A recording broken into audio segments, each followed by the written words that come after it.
الجزائر کی حکومت نے سیکورٹی اداروں کو قادیانی فرقے کا تعاقب جاری رکھنے کا حکم دیتے ہوئے گمراہ جماعت سے تعلق کے شبہ میں مشکوک افراد کی نگرانی مزید تیز کرنے کی ہدایت کر دی ہے۔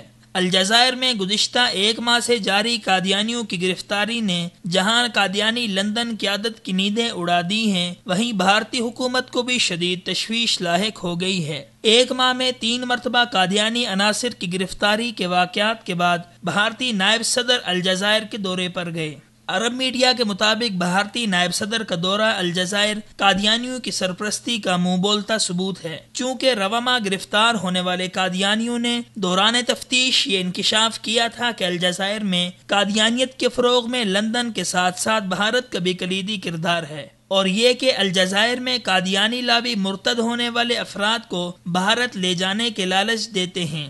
اس کے ساتھ ساتھ الجزائر میں قادیانی تبلیغ کا سب سے بڑا ذریعہ بھارتی ٹی وی چینل ہے۔ مرتد افراد کو بھارت بھجوائے جانے اور بھارتی چینلز کے ذریعے قادیانی تبلیغ میں بھارتی سفارت خانے کا تعاون کسی صورت نظر انداز نہیں کیا جا سکتا، جس کا اظہار الجزائر کے ذرائع ابلاغ نے بھی کیا ہے۔ چونکہ الجزائر میں گرفتار ہونے والے قادیانیوں نے نہ صرف ملک میں ارتدادی سرگرمیوں کا اعتراف کیا ہے، بلکہ وہ الجزائر میں فرقہ وارانہ اور لسانی بنیادوں پر بدامنی اور فسادات کرانے کا بھی اعتراف کر چکے ہیں۔ اس وجہ سے اس گروہ کو تعاون دینے والے ممالک پر الجزائر کے امن و امان خراب کرنے کا الزام عائد کیا جا رہا ہے۔ الجزائر سے شائع ہونے والے ایک عرب جریدے کی رپورٹ کے مطابق الجزائری عدالت نے ساحلی علاقے میں 17 افراد کو عدالتی نگرانی میں رکھنے کے احکامات جاری کر دیے ہیں۔ ان افراد جن کے نام ستمبر میں گرفتار ہونے والے قادیانی عناصر نے دوران تفتیش اگلے تھے، جن کے بارے میں کہا جاتا ہے کہ وہ الجزائر میں قادیانی جماعت کے لیے چندہ کرتے ہیں۔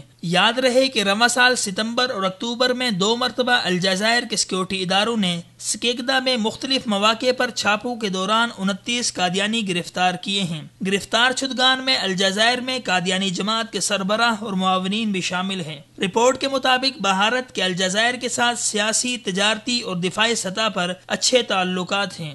دوسری طرف الجزائر ذرائع ابلاغ کے مطابق الجزائری حکومت کے قادیانی مخالف چھاپہ مار آپریشن سے لندن میں قادیانی قیادت شدید پریشانی اور بے چینی کا شکار ہے۔ دیکھا جائے تو الجزائر رقبے کے لحاظ سے دنیا کا دوسرا اور شمالی افریقہ کا سب سے بڑا ملک ہے۔ سیاسی، عسکری اور تجارتی سطح پر بھی الجزائر نمایاں اہمیت کا حامل ملک ہے۔ اس کی اہمیت کو دیکھتے ہوئے قادیانیوں کی عالمی قیادت نے الجزائر میں قادیانیوں کا بڑا مرکز قائم کرنے کا فیصلہ کیا ہے۔ اگرچہ ابھی تک الجزائری معاشرے میں قادیانیت کی جڑیں مضبوط نہیں ہو سکی ہیں، لیکن ایسے میں سیکورٹی اداروں کے آپریشن نے مرزا غلام احمد کی جماعت پر کاری ضرب لگائی ہے، جس سے لندن اور بھارت میں بیٹھے ہوئے ان کے سرپرست تلملانے لگے ہیں۔